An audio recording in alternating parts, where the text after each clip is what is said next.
Hello Rohit sir.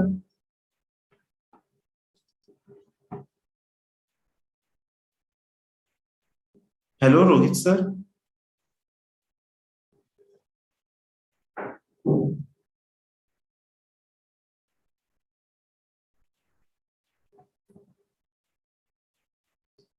Narsay madam.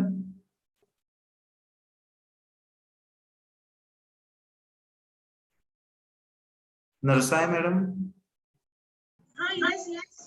हा. त्यांनी मला होस्ट केलंय आणि युट्यूब लाईव्ह सुरू केलेलं आहे, तर मग आपण 3:30ला सुरू करूया आपल्या ठरलेल्या वेळेनुसार. Okay okay. ओके. आणि सर आले की मला सांगा, मग मी त्यांना को होस्ट करेन. बरं. ओके. प्राची, वाकणकर सरांना हे कर ना.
Ajay sir,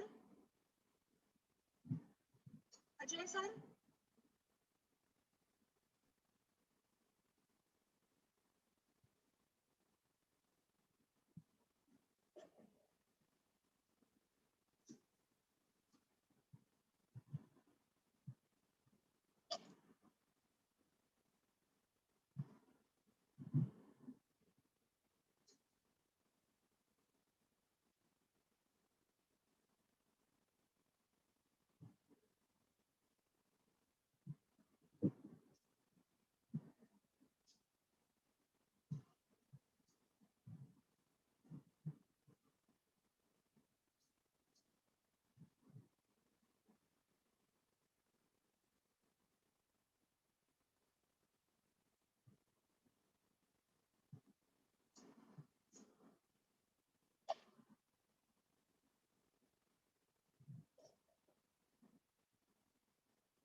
hello, Madhavi madam.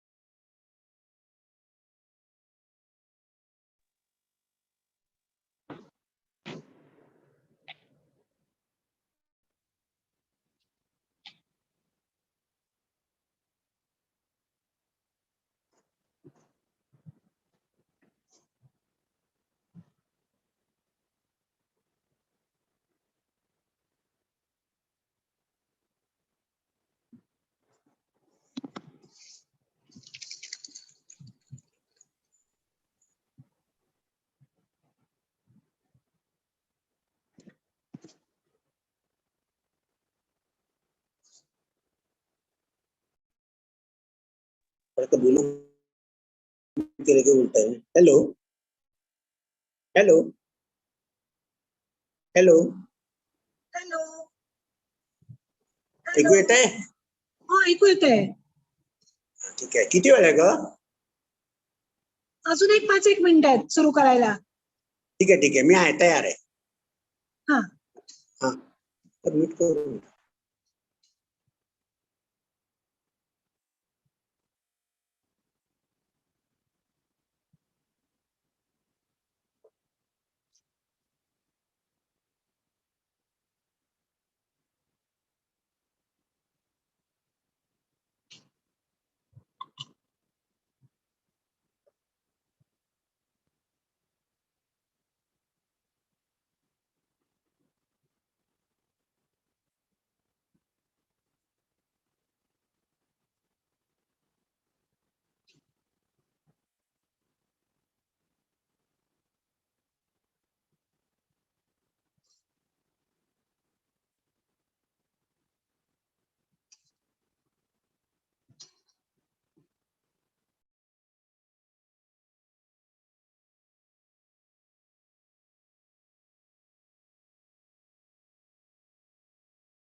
नमस्कार सर.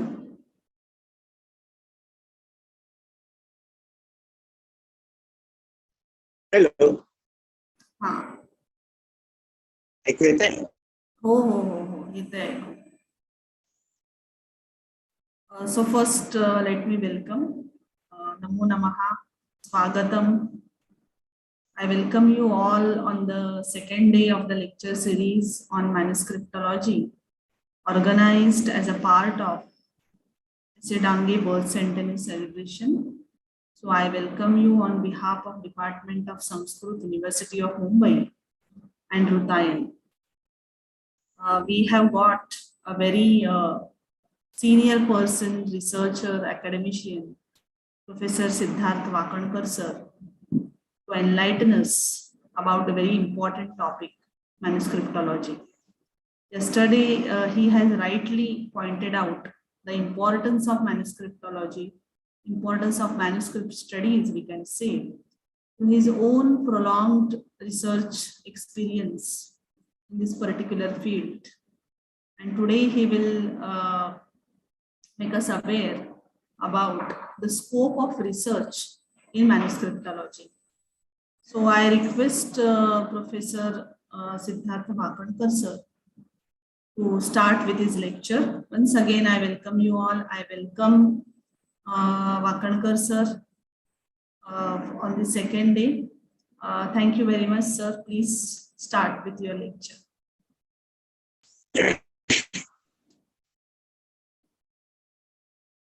Thank you.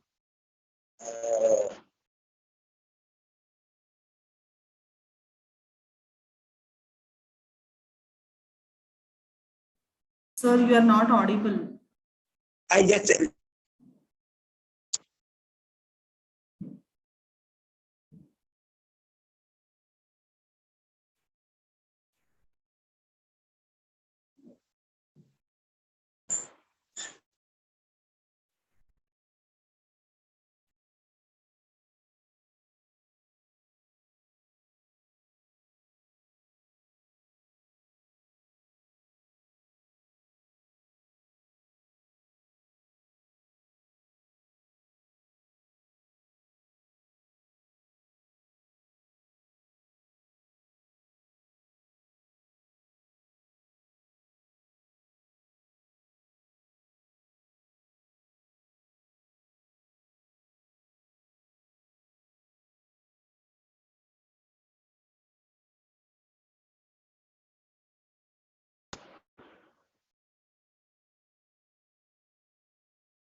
आवाज सुनी नहीं रहा.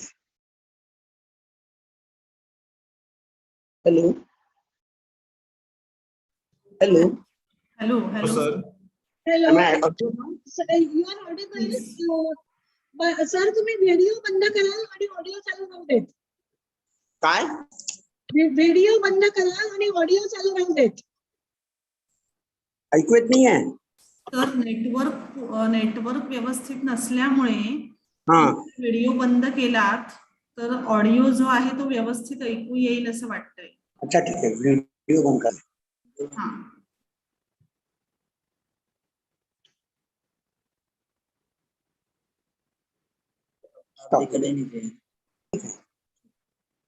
म्यूट है तो अनम्यूट करना चाहता है. आपका आवाज भी नहीं है. ऐकू येत आहे? हो हो हो. हॅलो, ऐकू येते. येत आहे. येत आहे? ठीक आहे, हो येते. ठीक आहे, ठीक आहे, ठीक आहे, ठीक आहे. Thank you. Yesterday, I spoke about the basic principles of manuscriptology, some aspects of manuscript studies. Today, I will be giving you a very brief survey of the fields in which you can do research based on manuscripts. Before I start the lecture, I would love to make some important observations. Manuscript studies is not taken as seriously as it should have been taken. I'm speaking a little bit loudly and with full conviction, because I have been examining theses based on manuscripts. So my observations I'll put before you, and then we will go to our proper topic. Generally, it is understood that if you write down the entire manuscript, it is ready for printing. But that is not the case. Writing down the entire manuscript and submitting as a thesis has its own problem. I don't want to name anybody, but I'm giving my experiences for last 25 years of reading theses based on manuscript. What the student does is, writes in the introduction, the editing is done as per the rules, but he doesn't mention any rule. One thesis I saw, there was no mention of the word vulgate also or colophon also. And the work was on a commentary of a text. So instead of giving the text and the commentary on the text, the candidate had given the entire commentary as the text, and the original text of the grantha was given in the appendix. So that means the candidate wrote down the manuscript as he saw him, Yadusham, Drushtam, Tadusham, Likham, like that, without entering into details of the topics of the original manuscript. If it is Vedanta manuscript or Vyakaran manuscript, what are the topics, whether it is Saudhnya or Paribhasa or Taraka. So without mentioning anything, the thesis was submitted as a complete manuscript studies. And the text was in the appendix. Now, is the examiner supposed to go to the text by going to the text as well as the appendix? So when I pointed out to the guide said, the student doesn't listen to me. And the student said the guide is not guiding properly. Now I don't want to go into the details, this controversy of the guide and the student. But one important thing which comes out of this is, if the guide is not competent to guide a student, because unless you are confident of your own scholarship in the field, don't encourage any student to work under you. Because I did not reject the thesis technically. I wrote in my report that the thesis must be rewritten. So rewriting a thesis creates problem for the student, but not the guide.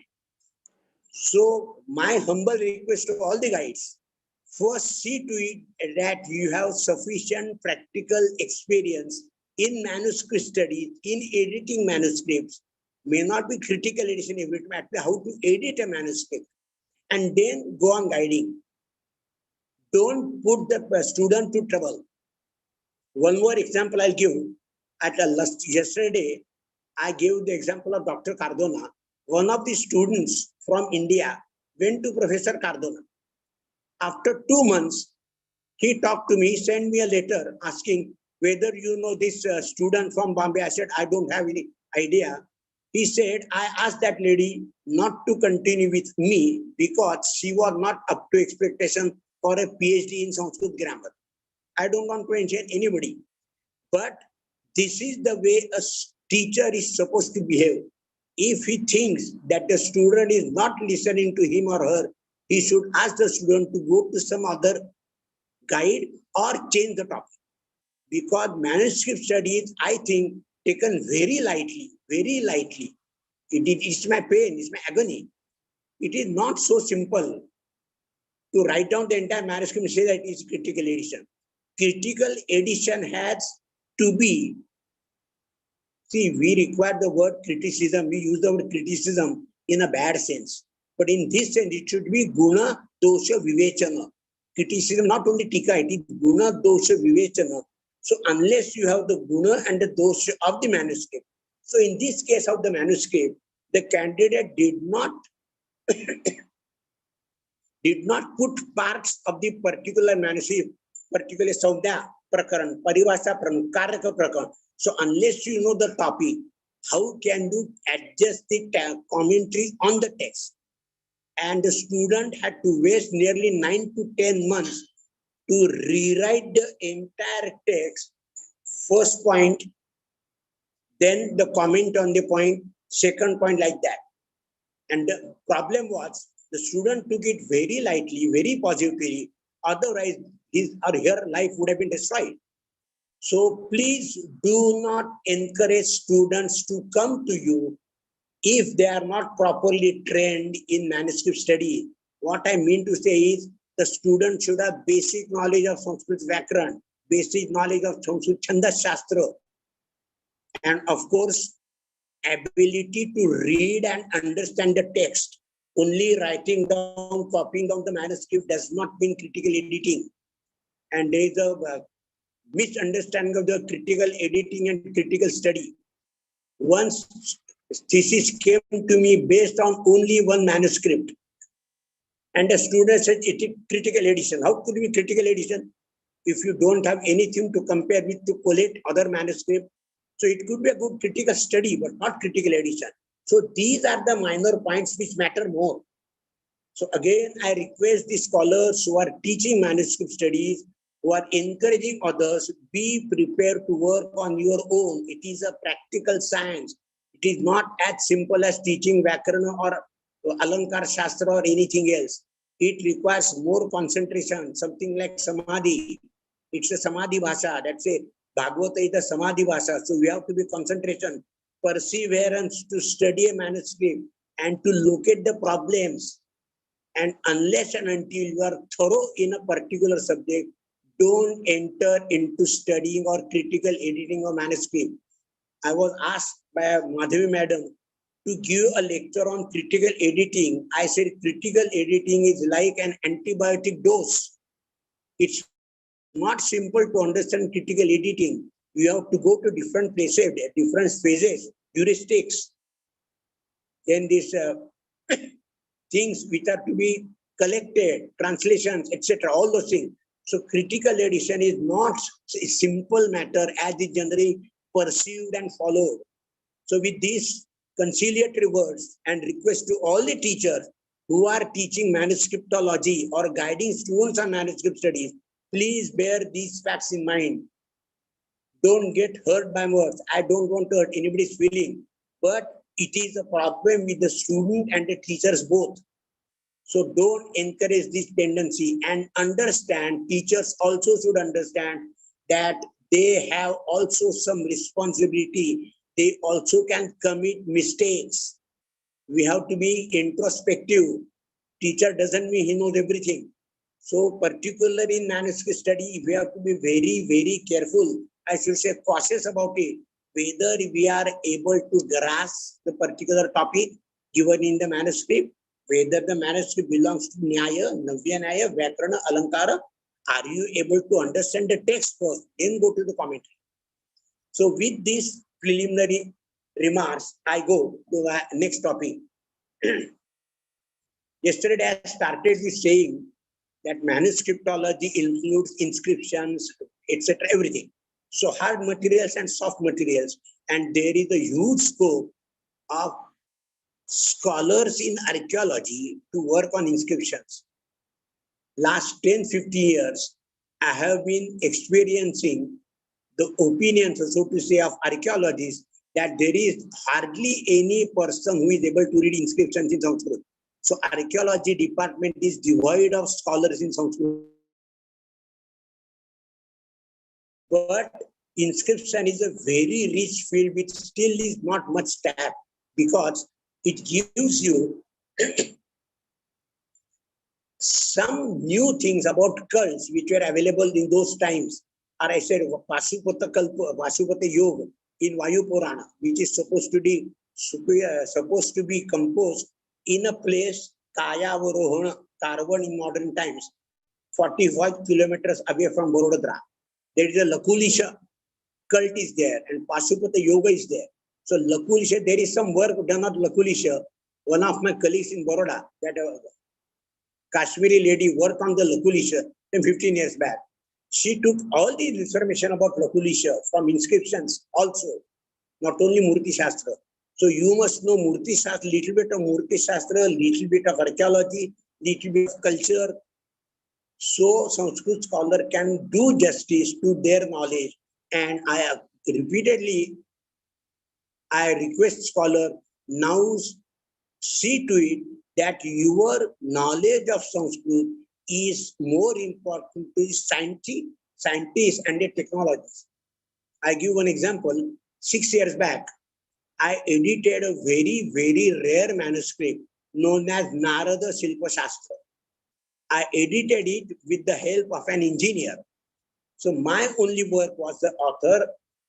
The editor requested me to study the Sanskrit text. I did it. I translated the text, and the engineering output was given by that engineer who knew a little bit of Sanskrit, but he said he is not a Sanskrit as well as I myself was.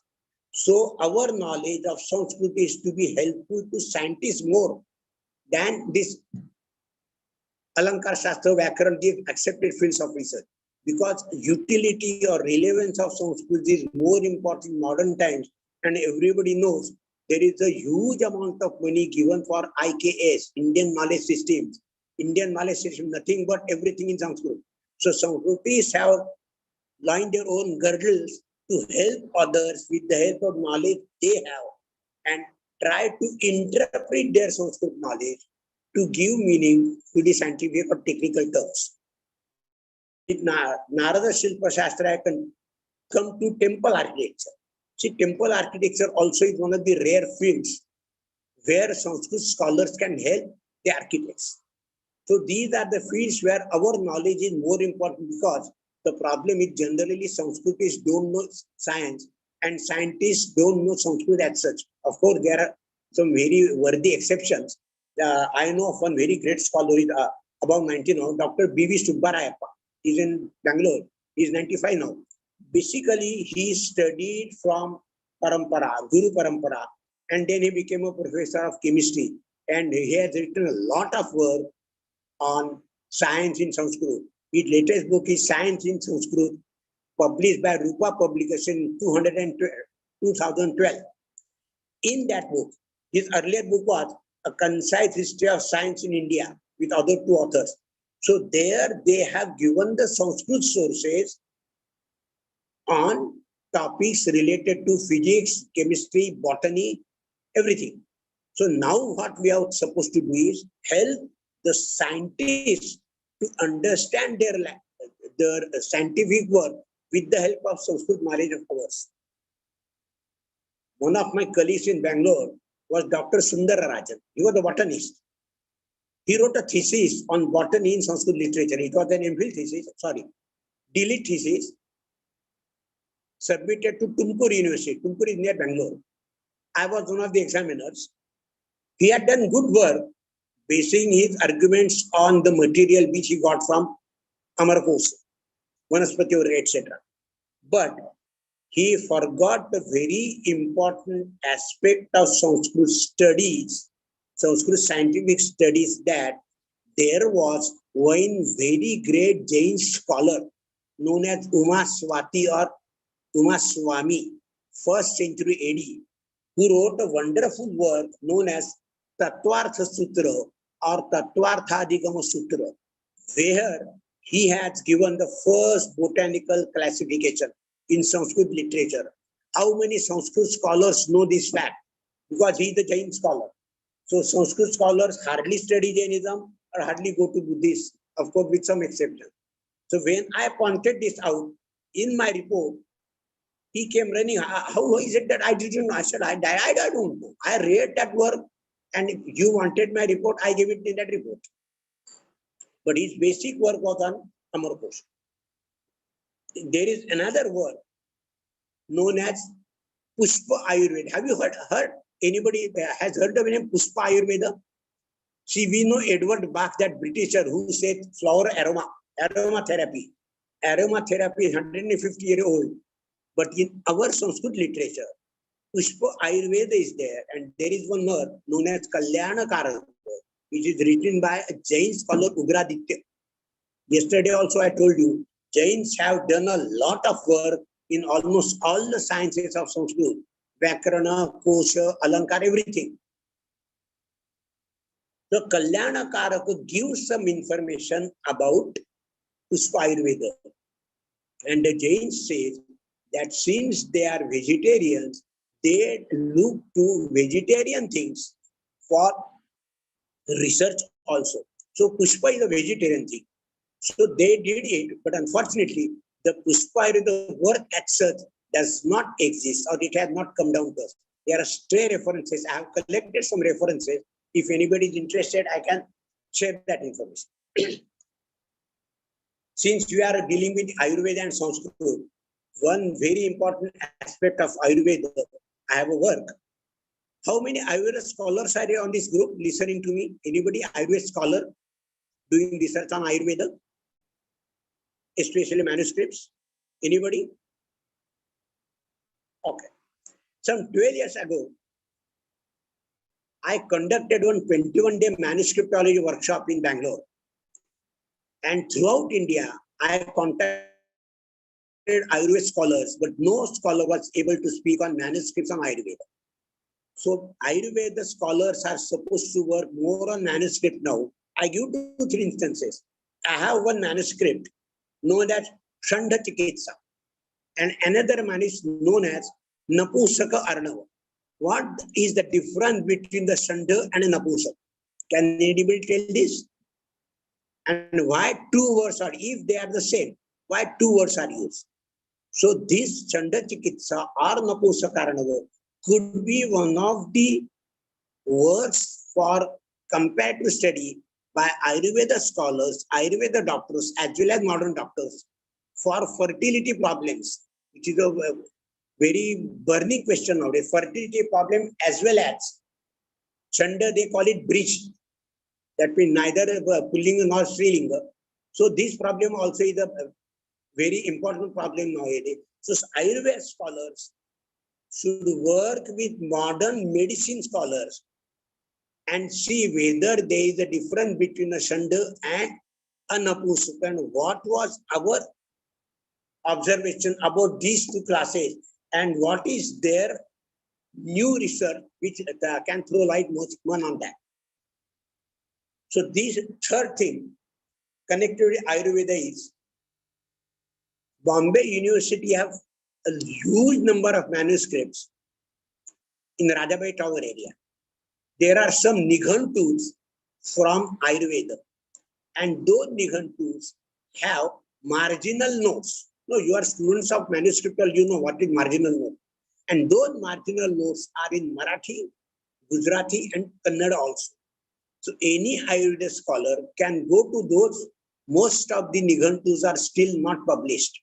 So this could be one of the areas of research for Nighantu, for Mantra, Yantra, and Tantra. Not Yantra, Tantra and Mantra.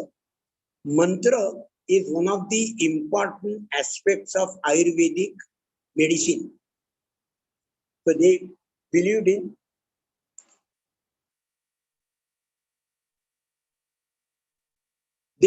mantra also. So these Nighantu Granthas could be useful for a comparative study. Another aspect of Pakashastra, everybody knows Bhojana Kutala. Raghunath Ganesh Navahasta, in modern place Navate, he was the chief of Tanjavur court, and Bhojana Kutala is in 3 parts. Only 1 part is published, other 2 parts are still in manuscript form. They are in Tanjavur, Pune, and Baroda. If anybody is interested in working on the 2nd and 3rd part, 3rd part is not much important because that is Vibhavari Vilasa. Everything in night sports of the king. So you need not go in for that. There is not much Ayurveda, but 2nd part Ayurveda is there. Non-veg preparation, etc. So we had this. So these Pakashastra manuscripts also are one of the important aspects of research. And I can give you a personal information. I wrote a long paper on Pakashastra manuscripts in Oriental Institute somewhere in 85. And Sanjeev Kapoor, the great chef, came to Baroda in search of the person who wrote this article. We gave a Xerox copy of all our manuscripts to Sanjeev Kapoor, and he is writing his book in Marathi and English. And Mauj Prakasham, they are publishing it. Yes, it is Mauj Prakasham. And every time his book comes out, he sends a complimentary copy to me. So he says, whatever I say, that is all in Sanskrit text. So he got the Xerox copies, studied them with the scholars in Bombay, and wrote the books. Of course, that book, general books for general public, but they are there. I think your Rujuta Divekar also might be working on these, some of the manuscripts. One important manuscript which I edited, I'll give the name. Name itself is very beautiful. Ruchi Vadhu Gala Ratna Mala. Ruchi herself is a Vadhu. And what is the Ratna Mala in her Gala? That means all the recipes of Maharashtra and South India are given this word. Ruchi Vadhu Gala Ratna Mala. So Srikhanda is there, your Vada is there, Modaka is there, everything, whatever you eat nowadays, traditional food, everything is given in Ruchi Vadhu Gala Ratna Mala. But nobody has worked on that. I have edited it in one of my books. So this is one more area of Sanskrit Ayurveda. Next is Tambula Manjari. Tambula Manjari is a very important work dealing only with Tambula, betel leaf. We have Tarayodasha Guni Vida in Maharashtra. So what are these Tarayodasha ingredients? So all these details are given Tambula Manjari and Tambula Kalpasangra. But Tambula Kalpasangra is still unpublished. I have a copy of it. I have copied it down, but still unpublished. So such things could be studied by the younger scholars. These are smaller works. Yesterday I told you, if you work on smaller texts, you get more confidence. In course of time, you can handle more difficult texts. One more thing about it, Arka Vidya. Ayurveda scholars say that Arka flowers is given as a remedy. So Sanskrit scholars, Ayurveda scholars should go into it. Somebody told me that there is some reference to Arka Vidya in Charaka Samhita. I am not a scholar of Ayurveda. So go to that, Charaka Samhita. And most important thing, I close this Ayurveda and Sanskrit with very important manuscript which came to my hand 3 or 4 days back. The name of the work is Ayurveda Sutram. And it has a commentary by Yoganandanatha. The fact that the name is Yoganandanatha means he is a Tantrika, follower of Tantra cult. And you know, most of you know, that our nadis are the contribution of Tantrikas. They were very good anatomists those days. So this work, I have written on one line, I just read it for your information. This text is the only text which gives prominence to fasting and deep breathing as a sure means, both curative as well as preventive, of all those diseases which are found to defy the power of the drugs in the form of churna, taila, lehya or rasaya. So this is the important text from 15th century. So Ayurveda scholars can work on it. And another important part of this Ayurveda Sutra is, he has done some work on yoga also, Hatha Yoga and Patanjali Yoga. So it is multidisciplinary work basically on Ayurveda, embracing Hatha Yoga and Patanjali Yoga aspects also in 2 chapters. And he says, 2 important observations I have written down. Theory of fasting and deep breathing coupled with natural rasa diet. And secondly, another theory expounded by this man is the unity of the cause of diseases, namely all diseases are due to ajirna or indigestion, which in its turn is brought about by the accumulation of amogus in the alimentary canal. See, 500 years back, this man is saying that Ajirana is the main cause of that. And now 200 years ago, the foreigners, Americans, last century and a half, now they are coming to this conclusion based on their own research. But this research was done by this Yogananda some 500 years back in his Ayurveda Sutra. The manuscripts are in Grantha script, Malayalam script, and one Devanagari script, which I could read. I have not gone through the entire manuscript. It's a big work. But just I came to know some 4 days back. So I thought of sharing my knowledge of that manuscript with those who are Ayurveda scholars and Sanskrit scholars in this group.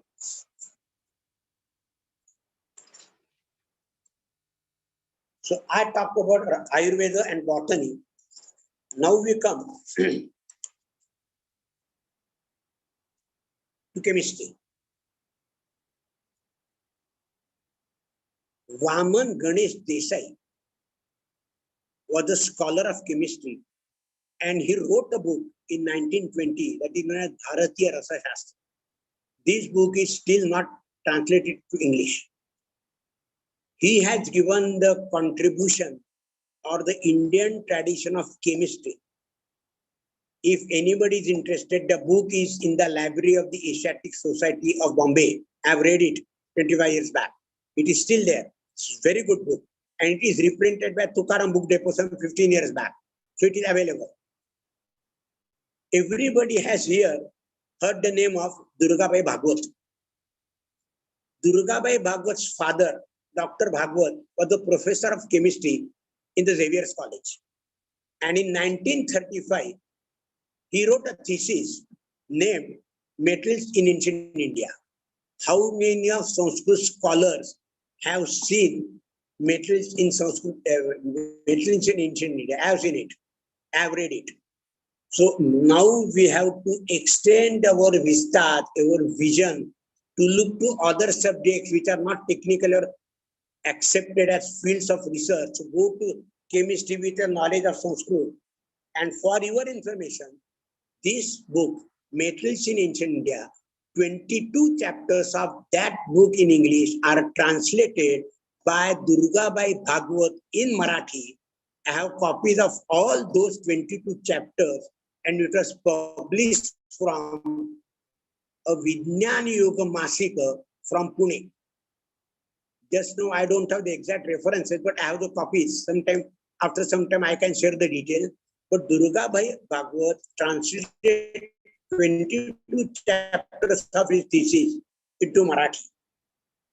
Existence of the book of its translation. So now our main object should be helping the so-called non-Sanskrit scholar with our knowledge of Sanskrit studies.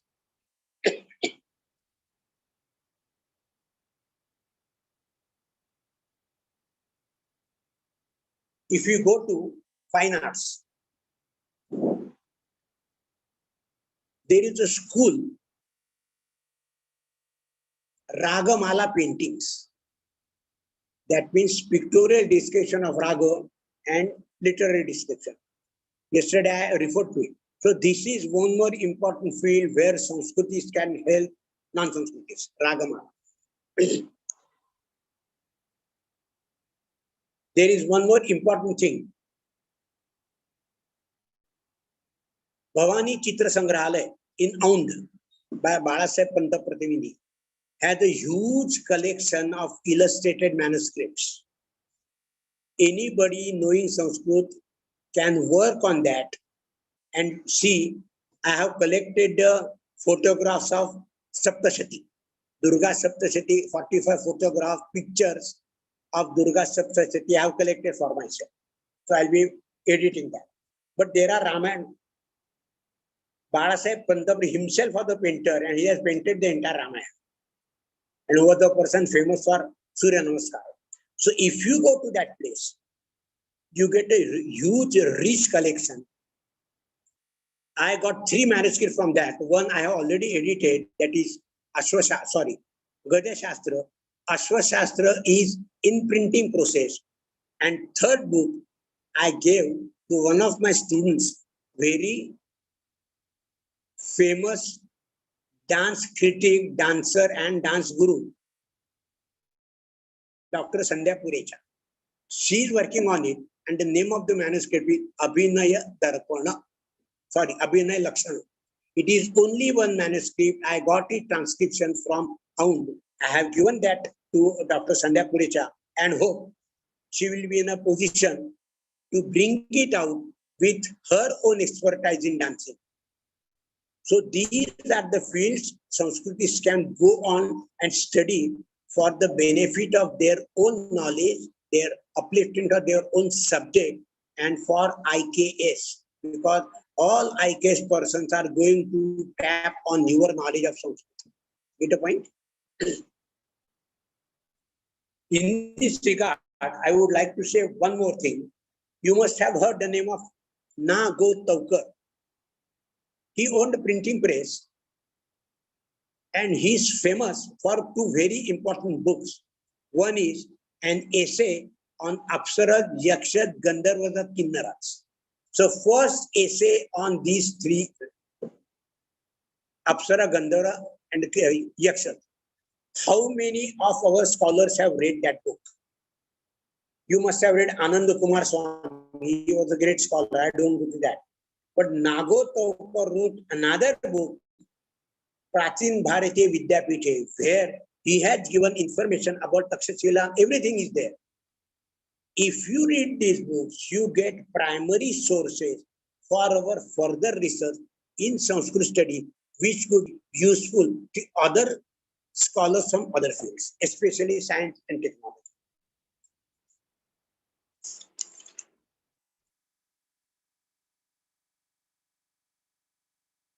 Botany I finished. More important thing,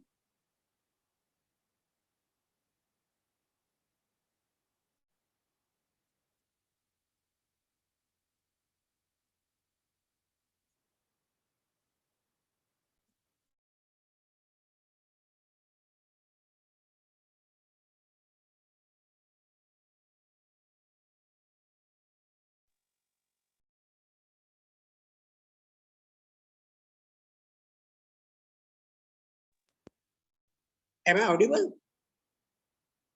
Hello? Hello? Hello?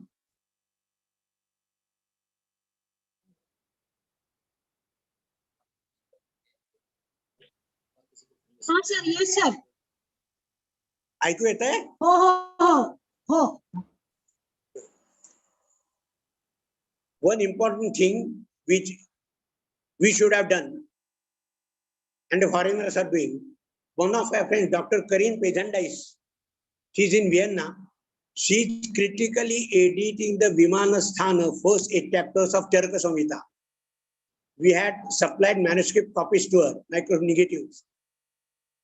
And unfortunately for us, not a single Indian scholar is on our team. Or she say that all our scholars are European scholars. So European scholars are working on Ayurveda, and I did not get anybody in India who is working on manuscripts from Ayurveda. It's 10 years back. So this is one more important thing. If you want, you can have contact with Dr. Karim. I can share that details. So Ayurveda, we have finished. Aromatherapy, we have finished. Now I come to mathematics. There is a lot of work which needs to be done in mathematical works in Sanskrit. There is one very important work known as Ganita Kaumudi by Narayana. He was a Maharashtrian, 17th century. And he says, in order to beat Bhaskaracharya's Lilavati, he had written this work. I did not study the work in its entirety, but I studied one chapter. The last chapter of this work is known as Bhadra Ganita. Bhadra Ganita means magic squares.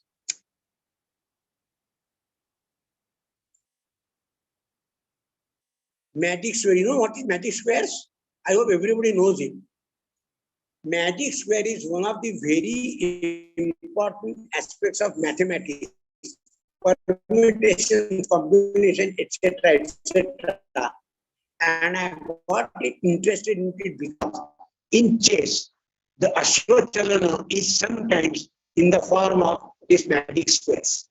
So I got interested in that. And one of my friends is Rameshwarulu from Aligarh. He is expert in this, and he basically studies on astronomical instruments, observatories, etc., all over the world. It's a wonderful book published by Indian National Science Academy.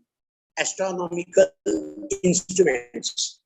This yantra, that yantra, all those yantras. So that also is one of the important aspects of Sanskrit studies. Sanskrit scholars can help some person.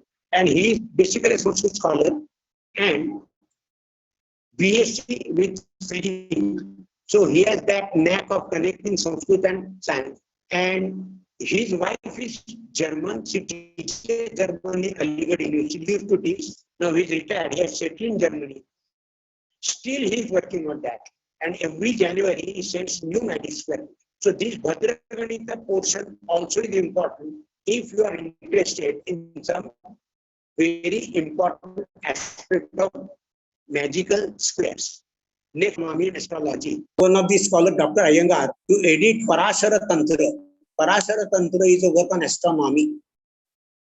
This Grahana, Dhumaketu, etc., etc. So, physical phenomena of astronomy. So that Parashara Tantra was published in 212 and Narada Shilpa Shastra published in 218. I was working with him on Garga Samhita also. Garga Samhita is very big manuscript, 232 folios. Two manuscripts I got from Alwar branch of the Rajasthan Oral Research Institute. But since I left Bangalore, I am no more connected with the project of Garga Samhita.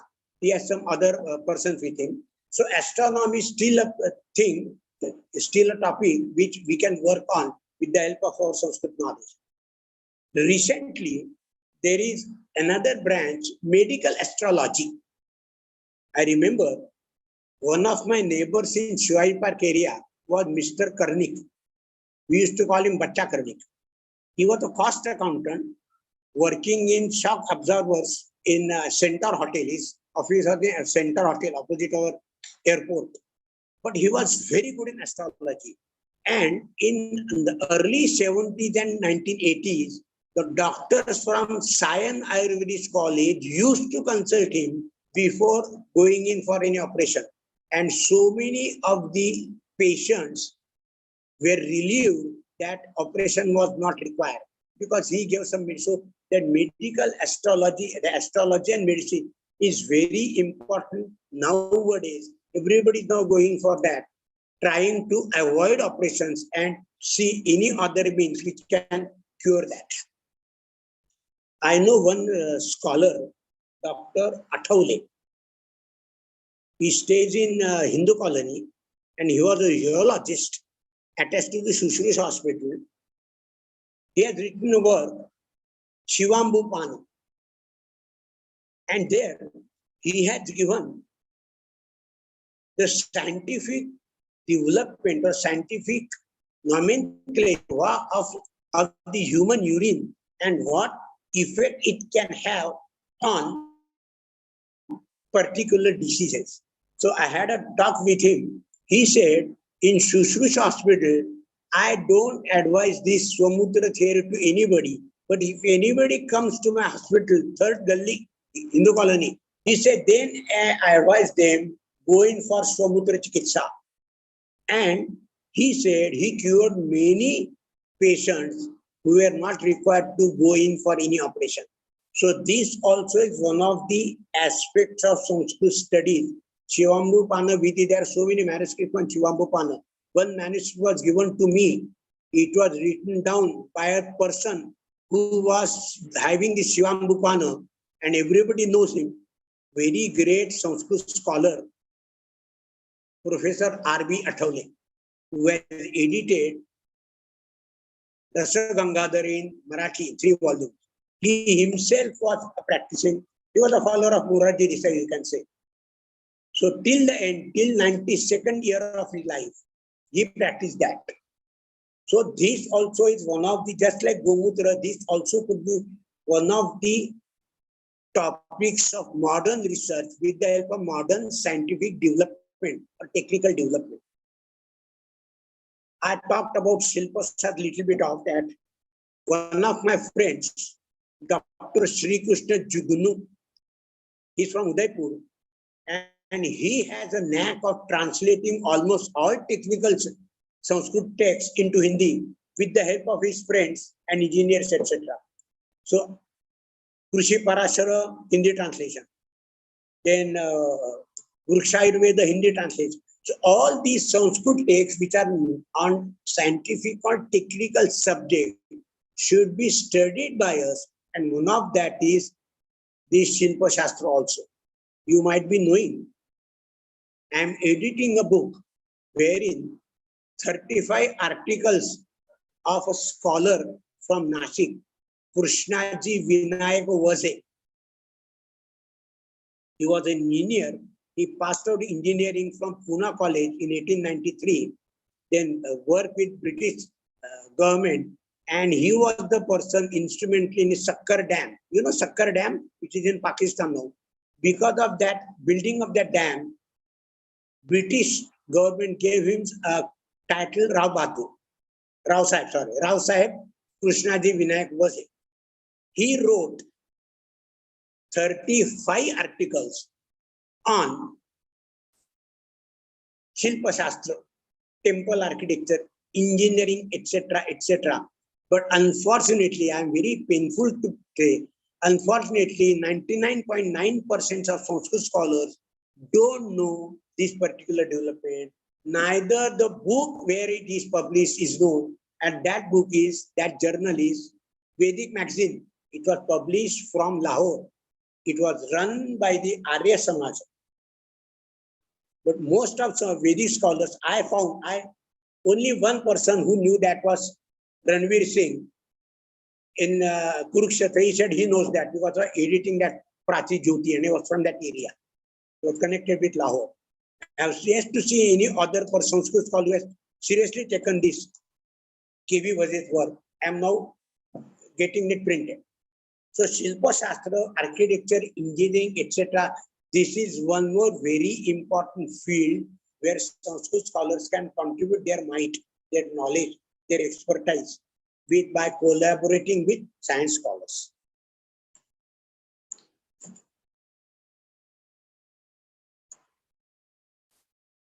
I think I have finished. Now we come to another part, horticulture, agriculture, etc. See, there are many works on Hastya Ayurveda, Gacha Ayurveda, but there is no work available on Go Ayurveda. I have mentioned this in my keynote address in that book published, Murga Pakshi Shastra. So we have to go in for such works which have Sanskrit text explaining ancient Indian tradition. Our tradition may be wrong in modern times, but we must express, or so to say, project our own tradition based in Sanskrit. So animal, etc., I don't speak, we have already done that. Horticulture is there.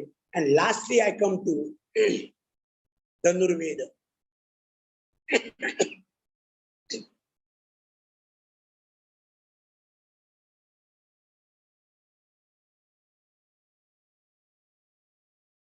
Deccan College, Pune, has 11 manuscripts dealing with Dhanurveda, and their copies purchased from Nepal. If anybody, Pune is there, go to the register. I have seen it, I have noted down. Go to the register. There are 11 manuscripts on Dhanurveda. Why I speak on Dhanurveda is, see, Dhanurveda, you can hit the target only when you have concentration. So yoga portion is there. So along with yoga, if you have Dhanurveda, archery, and archery has become an international game now. So our persons can know something from Dhanurveda also. I have one rare manuscript. It is known as Kodanda Mandana. We have a manuscript in Baroda. I am editing the work. It is in 22 chapters. He gives each and every minute detail of Dhanurveda. What are the varieties of Dhanushya? What are the varieties of Banas? What is Naracha? What is Nalika? All these details are given. How Astra or Shastra is to be used. All those things are including mantras are given. So this is one of the important aspects. See, there is only one person, I should say there was only one person who worked on arms and armory in ancient India, and that was Gayatri Nandan Pant. Have you heard his name? Gayatri Nandan Pant. He was in India National Museum, Delhi, and he wrote 3 volumes, Indian Archery and Arms and Armory in ancient India. So he has gone deeply into Sanskrit texts, in archaeology, history, inscriptions, and collected all the data connected with this. So this kind of perseverance he showed, went to different manuscript libraries, connected those manuscripts, read them, and put everything into this. So this is the way you have to study manuscript and try to apply your knowledge of manuscriptology as well as Sanskrit studies, mingled with archaeology, inscription, Murti Shastra, Nanaka Shastra. Nanaka Shastra means numismatics. There are also kind of manuscript. So unless and until Sanskrit scholars are awakened to come forward to help other persons in their own field of research in science and technology, I think we will not have a bright future. And fortunately for us, the new education policy is giving much stress on Indian knowledge system, which is 100% available only in Sanskrit, to some extent in Prakrit and Pali. That means Hinduism, Jainism, and Buddhism. So with this, I close my long speech, giving some inkling of the possible areas of research which we can undertake for the betterment of our own subject, our own language, and our own knowledge, as well as our own tradition, by helping the modern scholars in Sanskrit and allied topics. Thank you for giving me a patient hearing, and I profusely thank all the organizers for giving me this opportunity to pay my respects to one of the greatest scholars of our times, Professor Dr. Siddhart. Thank you.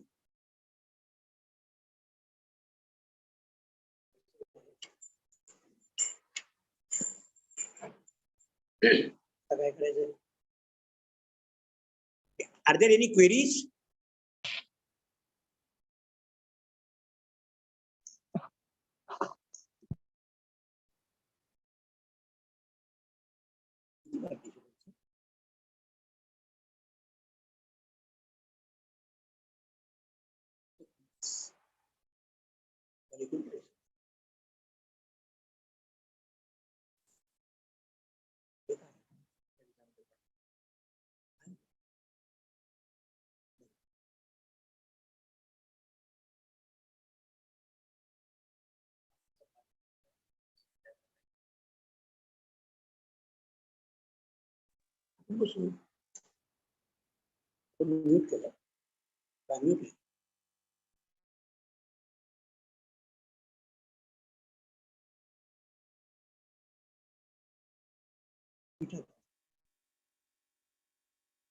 Does anybody have any query?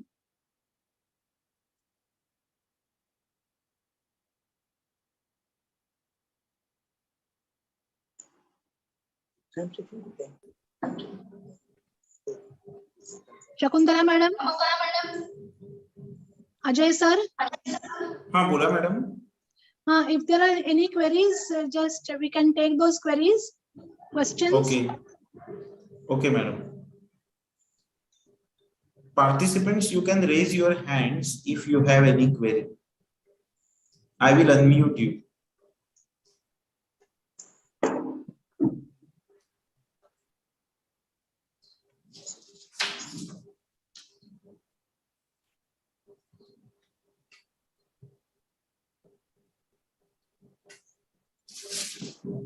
Seems there is no any query. Okay. There is one participant who is raising his Safar hand. Iftekhar.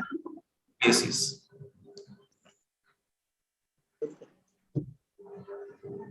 You can unmute yourself.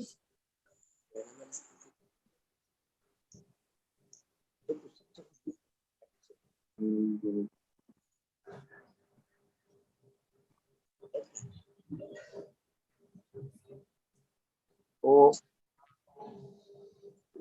Please ask your question.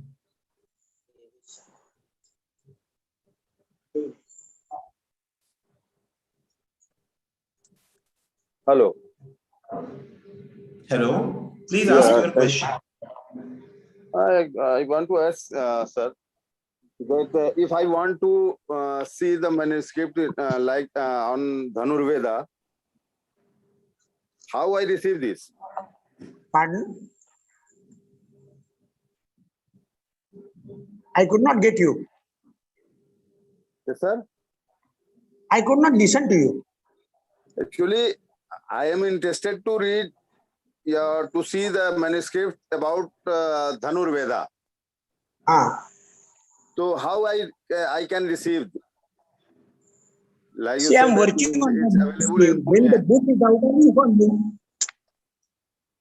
When the book will be published, I'll inform. It is in the press. Okay, sir. Thank you.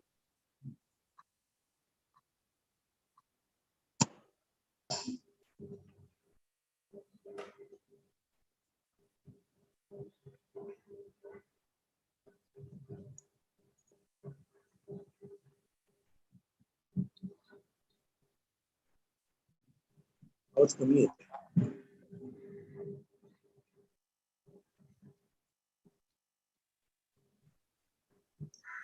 Sir, there is one question in chat box.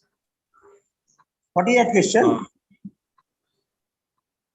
He is asking, we see a variety of scripts used in manuscripts. As you informed us yesterday about Prushthamatra script used in Jain manuscripts, could you suggest any book focusing on these scripts found in manuscripts from which we could learn it by ourselves? No, see, there is no such book as such dealing with this.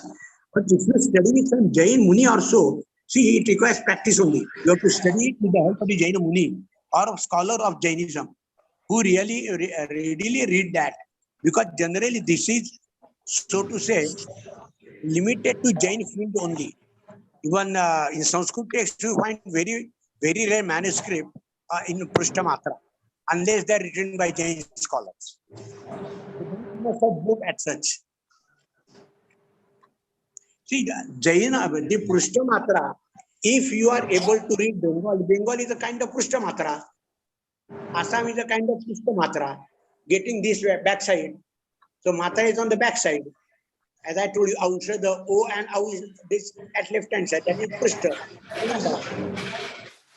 That is Prushthamatra.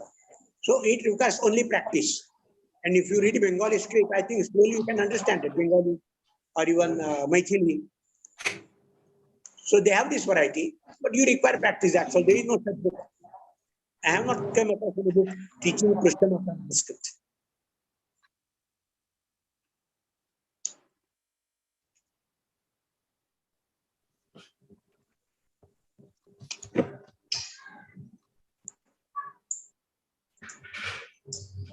Any other query?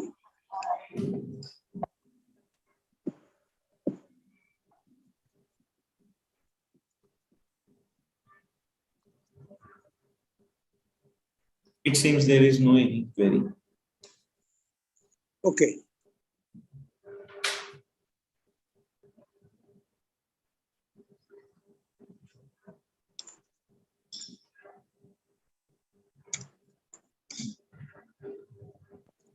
So you can propose a vote of thanks, Ajay sir.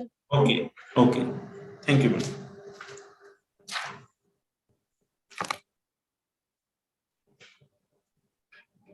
Namo Namaha. Thanks a lot, sir, for your scholarly lecture. You have explained the scope and contribution of manuscriptology in different fields like Ayurveda, chemistry. Your lecture is really thought-provoking for all of us. Thanks a lot, sir. I thank all eminent scholars and students. I thank Rohit sir of UCC department for providing the facility of Zoom and YouTube. I thanks one and all. Thank you.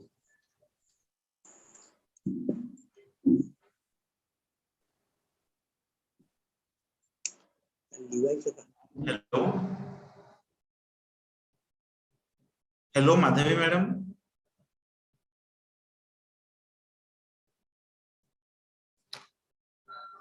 Hello, Madhavi madam. Ajay sir, you can end the meeting. Okay, okay.